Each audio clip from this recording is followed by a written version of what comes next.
철의 왕국이라 불렸던 나라 아라가야.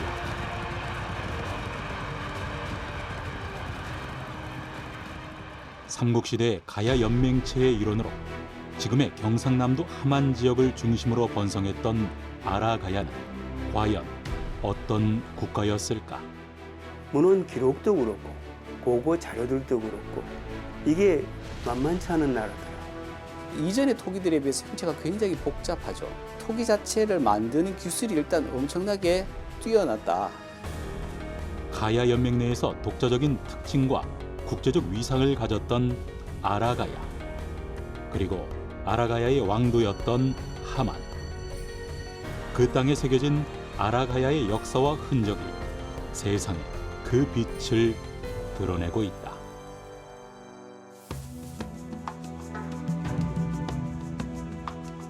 아라가야의 옛 왕성터 함안 가야리 유적. 2019년 국가지정 문화재로 지정된 가야 문화권 최대 규모의 왕성이다. 해발 20에서 40m의 구름을 따라 축조된 이 왕성은 둘레가 무려 2.4km에 달한다. 5점만이 주토된 토기에 해당하는데 현재 가야리 유적에서 확인이 국립가야문화유산연구소에서 진행 중인 가야리 유적 발굴 조사는 아라가야가 고도의 기술력과 치밀한 도시 계획을 갖춘 왕국이었음을 입증하는 성과들을 잇따라 내놓고 있다. 발굴을 해봤더니 좋은 유적이 많이 나왔습니다. 가야의 석축 배수시설, 집수지, 판축 성벽 이런 게 나왔는데 석축 배수시설 같은 경우에는 같은 시기에 경주 월성이나 백제 왕성토에서도 이런 규모의 석축 배수시설은 나오지 않았거든요. 이쪽에 있는 성벽과 이쪽에 있는 성벽 그리고 이제 배수로가 어떻게 연결되는지 조금 파악을 2018년부터 이어진 발굴 조사 결과 가야리 유적에서는 아라가야의 첨단 토목 기술이 집약된 구조물들이 확인되었다. 성벽은 구릉 안쪽의 평탄지를 감싸도록 축조되었으며 특히 북쪽의 급경사지에는 가장 높이 흙을 다져 쌓는 판축 토성을, 남쪽에는 목책을 설치한 것으로 추정된다. 주목해야 할 부분은 성곽을 쌓을 때 사용했던 토목 기법이다. 가야 지역에 처음으로 도입된 것으로 평가받는 판축 토성 기법이 구체적으로 확인되었다. 많은 분들이 물어보시는 게 흙을 이렇게 쌓으면은 이제 성이 유지가 되냐나 이제 아니면 방어력이 있냐고 물어보시는데 흙을 저희가 직접 파본 경험상으로는 흙이 굉장히 단단합니다. 그래서 곡괭이로 저희가 한번 쳤을 때도 이제 튕겨낼 정도로 흙이 굉장히 단단한 모습인데, 즉 아라가야인들의 토목 기술이 이제 지금까지도 유지될 정도로 이제 높은 기술력을 가졌다고 이해를 해주시면 될 것 같습니다. 이제 맨 아래 성벽 맨 아래쪽에 있는 1호 1차도 왕성 내부 곡간지 중앙에서는 직경 약 10m 규모의 석축 집수 시설이 발견되었다. 고대 왕성 유적에서 보기 드문 정교한 수리시설 체계로 왕도 기능을 유지하기 위한 치밀한 설계가 있었음을 보여준다. 야, 이런 그 어떤 벼수로 옛날 시설이 있었는지, 또 나무가 또 현재까지 거의 뭐 원형 그대로 보존되어 있다는 게 진짜 놀랍고 좀 더 뭐 발굴이 돼서 많이 알려졌으면 하는 그런 바람입니다. 유적지에서 조금만 올라가면 아라가야의 왕과 귀족들의 무덤이 한눈에 들어온다.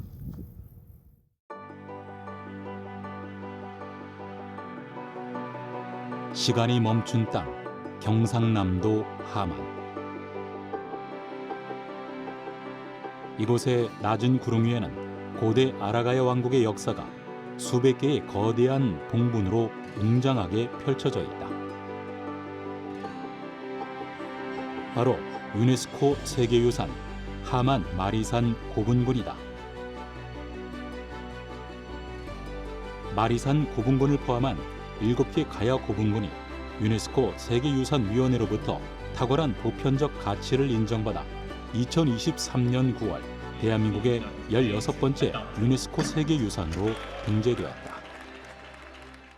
가야 고분군이 세계유산으로 지정된 것은 정말 큰 의미가 있습니다. 고구려 백제와 같은 이런 나라들은 인근에 있는 나라를 복속시키고 정복해서 더 큰 나라를 만들려고 했던 반면에 가야 여러 나라들은 자율적인 모습으로 수평적인 관계를 유지했던 것이죠.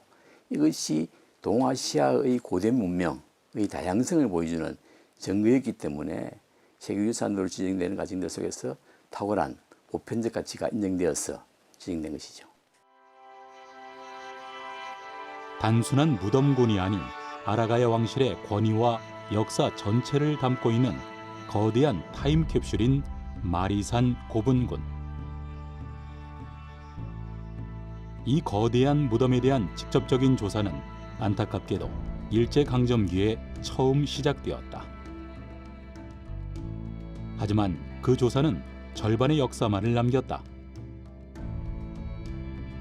당시의 기록과 출토된 유물에 대한 보고가 제대로 이루어지지 않았고 남은 것은 고작 몇 장의 사진과 도면뿐이었다.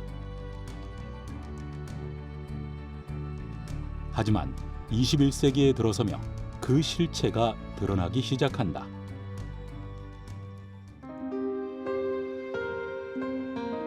마리산 고분군은 기록으로만 전해지던 아라가야의 문화를 생생하게 증명하는 중요한 유물들을 쏟아냈다. 왕의 지위를 상징하는 봉황장식 금동관, 마리산 45호분의 주인이 아라가야를 통치했던 왕이었음을 짐작하게 하는 결정적인 증거인 것이다. 아라가야의 성장과 멸망의 역사를 함께한 이 거대한 마리산 고분군은 북서쪽 가야리 유적과 연결되어 왕릉과 왕성이 결합된 아라가야만의 독특하고 치밀한 고도의 모습을 보여준다. 직선적인 구조야말로 왕도의 경관을 얘기할 수 있을 것 같은데요. 가야의 왕들이 자기가 사는 왕궁에서 자기 조상들의 무덤들을 일목요연하게 파노라마처럼 바라볼 수 있는 거죠. 이건 적어도 이전까지 있었던 조상들의 정통성을 그대로 우리가 계승하고 있다라는 그런 생각도 되고요.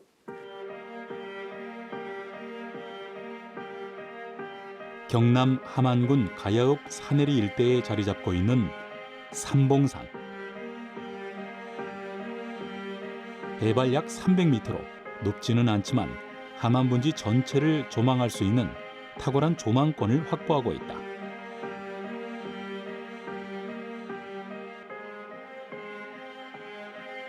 삼봉산에 올라오면 또 다른 곳을 마주할 수 있다.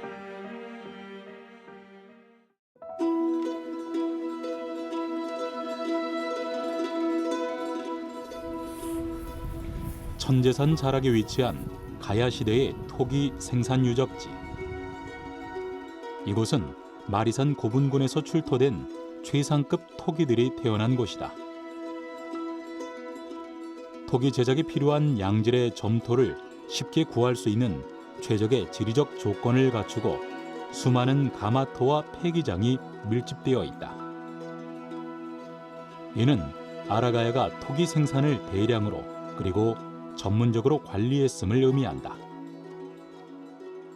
아라가야는 산업적으로 꽤 발달한 국가였고 그래서 이제 뭐 철기나 토기 그런 것들을 자체적으로 수준 높게 생산을 하고 교육을 통해서 많이 이제 그 문화를 다른 지역으로 보내고 그런 영향을 끼칠 수 있을 만큼 큰 세력이 있는 국가였다.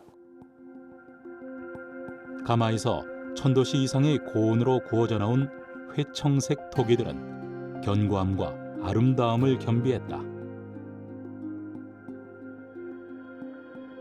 2019년 마리산 45호분에서 나온 상형 토기 5점. 아라가야 토기의 뛰어난 조형미를 보여주고 있다. 술주전자로 추정되는 이 토기는 당시의 주거 형태인 맞배 지붕의 고상 가옥을 그대로 옮겨 놓았다. 9개의 기둥과 대들보, 석가래 등 한국 전통 건축의 기본 구조가 믿을 수 없을 만큼 정교하게 표현되어 있다. 4, 5세기경 아라가야가 활발히 해상 교역을 하던 시기에 만들어진 배 모양 토기. 바닥을 먼저 만든 뒤 몸체를 붙이고 손으로 눌러 접착력을 높인 흔적이 남아 있어 아라가야 토기 장인들의 기술력을 엿볼 수 있다. 이 모든 상형 토기들은 정식 발굴 조사 과정에서 출토되었으며 그 완성도와 정교함에서 탁월한 모습을 보여주어 2022년 10월 국가유산으로 지정되었다. 난강이라는 하천변에 있었던 마리산 고분군을 축조한 아라가야의 유물 유적이 주목을 받고 있습니다. 특히 여기서 출토된 사슴 모양 상형토기라든지 배 모양 상형토기와 같이 다른 지역에 잘 보이지 않는 실생활을 반영하고 정교하고 섬세한 솜씨를 보여주는 토기가 출토되어 그 중요성을 더하고 있습니다.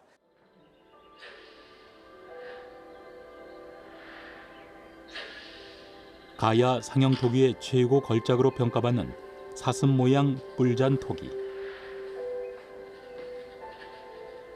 사슴이 고개를 돌린 모습으로 몸체 위에 뿔잔을 얹은 독특한 구조다. 유려한 곡선과 사실적인 묘사로 마치 순간을 포착한 듯한 생동감을 준다. 아라가야 토기의 우수성은 형태적인 아름다움뿐 아니라 숨겨진 기술력에서도 드러난다. 바로 토기의 굽다리, 즉 받침대에 뚫어놓은 독특한 문양, 불꽃무늬 투창 때문이다. 격렬하게 타오르는 불꽃처럼 규칙적으로 새겨져 있는 이 투창은 가마에서 토기를 고을 때 내부의 열을 고르게 분산시키고 수분을 배출해 토기가 더욱 단단하고 견고하게 완성될 수 있도록 돕는 역할을 했다. 각 지역마다 이 투창의 형태가 조금씩 다른 부분들이 있어요. 예를 들자면 고성이라든지 진주 지역에는 또 삼각형의 투창을 뚫는 경우가 많습니다. 그리고 신라의 경우에는 네모난 형태의 투창을 뚫는 경우가 있는데 그것들이 뭐 특별한 의미를 담았을 가능성도 있지만 어떤 특정 지역에서 토기를 만들면서 오늘날 디자인의 어떤 특징이라고 얘기해야 될까요? 아니면 로고라고 얘기해야 될까요? 이런 것처럼 그러한 지역에서 어떤 특징적인 것들을 아마 보여주기 위한 용도로 아마 그러한 투창들이 선호되었을 가능성도 있지 않을까 싶습니다.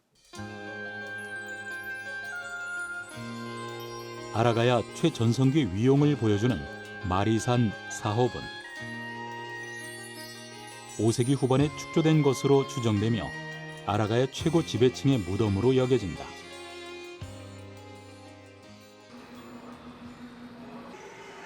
사호분은 구덩식 돌 덧널 무덤 형태인데 무덤방 내에서는 들보 시설이라 불리는 마리산 고분군의 특징적인 고분 축조 기술을 비롯하여 수레바퀴 모양 토기와 오리 모양 토기 등 독특한 형태의 상형 토기, 그리고 다양한 모양의 굽다리 접시 등이 출토되었다. 마리산 고분군 주 능선 끝자락에 위치한 가장 큰 고분인 13호분. 1918년 일제강점기 발굴 이후 훼손되었던 이 무덤을 2018년 우리 손으로 100년 만에 재조사를 진행했다. 무덤방을 덮고 있던 거대한 덮개 돌의 표면에서 인위적으로 새겨진 다수의 홈들이 확인되었는데 이 홈들이 단순한 무늬가 아닌 정교한 천문도로 판독되면서 아라가야 왕국의 천문학 수준을 재평가하는 결정적인 계기가 되었다.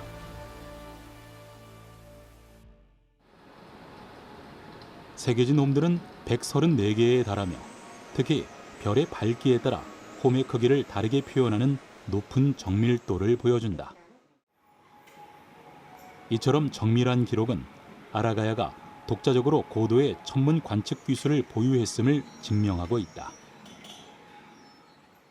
이 위치가 매우 흥미로운 위치입니다. 이게 사실은 무덤이 세 지역으로 나누어서 피장자가 쓰던 물건들을 묻어두기도 하고 이제 피장자는 가운데 묻히게 되는데 피장자의 머리가 이쪽을 향하게 되죠. 그 다음에 이제 요쪽이 오른쪽이 이제 남쪽에 해당하는데 피장자가 누워서 남쪽 하늘을 보게끔 피장자가 묻히게 됩니다. 그런데 별자리가 새겨진 도울홈은 피장자가 누웠을 때 피장자의 시선에서 하늘을 보았을 때 하늘이 보이는 일종의 만약에 창문이 있다면 그 창문의 위치에 해당하는 곳에 별 그림이 그려져 있습니다. 무덤의 주인공은 죽어서도 영원한 통치자로 남고 싶어 했다. 자신만의 밤하늘을 돌에 새겨 영원한 권위를 누리고자 했던 아라가야 왕의 통치 이념이 이 별자리 덮개석에 고스란히 남아있는 것이다.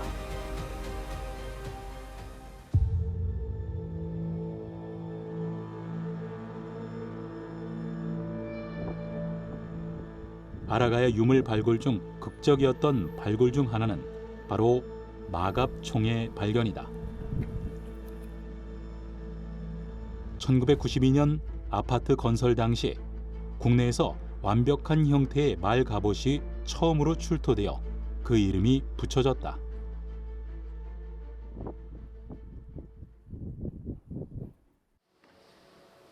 보물 제2041호로 지정된 말갑옷은 국립기매박물관에 보존되어 있다. 동북아시아 고대 유적에서 찾아보기 힘든 완전한 형태로 발굴되어 그 가치가 매우 높다.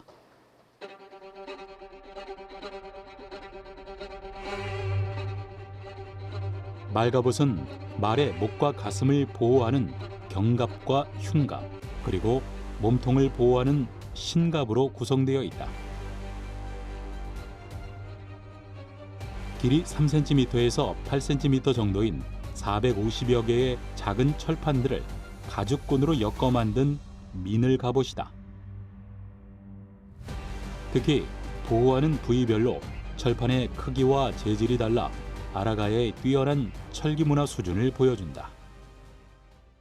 금속 조직 분석 결과 말의 가슴과 목을 덮는 경흉갑은 신갑에 비해 탄소 함량이 높았습니다. 이는 경흉갑이 더 단단하고 방호 성능이 뛰어남을 의미합니다. 즉 방어가 특히 필요한 부위에는 강도가 높은 철판을 사용했다는 점이 확인된 셈입니다. 이후 마리산 고분군 여러 곳에서 말갑옷과 투구 등이 추가로 출토되었다. 마리산은 명실상부하게 국내에서 가장 많은 말갑옷이 출토된 유적으로 아라가야가 주변국과 대등하게 겨루었던 군사 강국이었음을 증명하고 있다.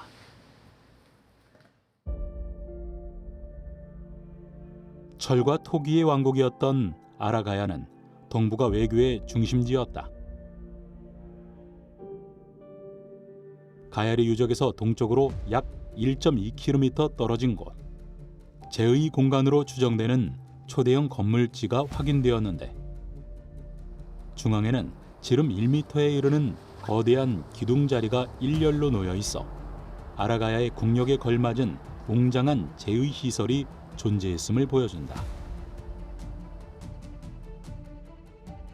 6세기 중반 아라가야의 주도로 백제, 신라, 일본의 사절을 초청하여 국제 정세를 논의하던 회의가 열렸는데 학회에서는 이 유적이 고대 동아시아 정세에서 중요한 외교적 역할을 수행한 국제적인 회의장이었을 가능성이 크다고 보고 있다. 백제와 신라는 가야 지역으로 영역을 진출하려고 하는 모습들을 보였죠. 그런 과정들 속에서 가야는 살아남아야 되는데 그 살아남는 과정들이 가야의 내부의 세력들을 갖다 결합해서 백제와 신라의로부터 진출을 갖다 막아내는 이런 역할들을 해야 되는 그 중심부에 아라가야가 있었다라고 하는 것을 보여주는 해입니다.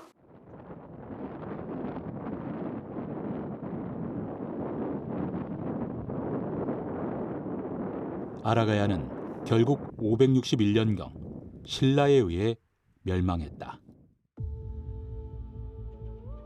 마리산 고분군이 내려다 보이는 지리적 요충지의 위치에 아라가야의 마지막을 생생하게 보여주는 역사의 전환점과 같은 유적인 성산산성.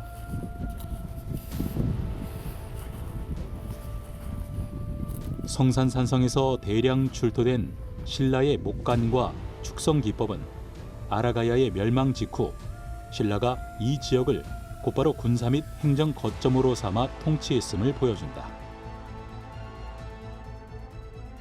수백 년간 낙동강 유역을 호령했던 아라가야 왕국은 역사의 뒤편으로 사라진다. 그러나 이곳 아라가야의 고도인 하만 땅에 고스란히 남은 수많은 유적과 유물들은 아라가야의 찬란한 문명을 오늘날까지 이어주고 있다. 새로운 발전, 성장의 동력이라는 측면에서 현대와 비교할 수 있는 아라가야입니다. 그래서 아라가야 연구는 단순하게 과거만 연구하는 것이 아니라 현재 더 나아가 21세기의 지향점인 지방 성장, 특히 최근에 들어서 아주 지방 소멸의 시대에 중요성을 가지기 때문에 아라가야 연구는 현재의 관점에서도 아주 중요하다 할 수 있습니다. 단 몇 줄의 기록으로만 남아 잃어버린 왕국이라 불렸던 아라가야. 하지만 이곳 마리산 고분군 아래에는 1500년 전의 진실이 고스란히 숨쉬고 있었다. 별자리를 새긴 덮개의 돌은 왕의 권위를, 완벽한 말갑옷은 철의 군사력을, 그리고 수많은 토기들과 유물들은 고도로 발달한 아라가야 문명의 증거를 우리에게 남기고 있다. 아라가야는 결코 가야 연맹의 변방이 아니었다. 그들은 독자적인 기술과 강력한 힘을 바탕으로 동북아시아 국제 질서 속에서 당당히 한 축을 담당했던 위대한 왕국이었다.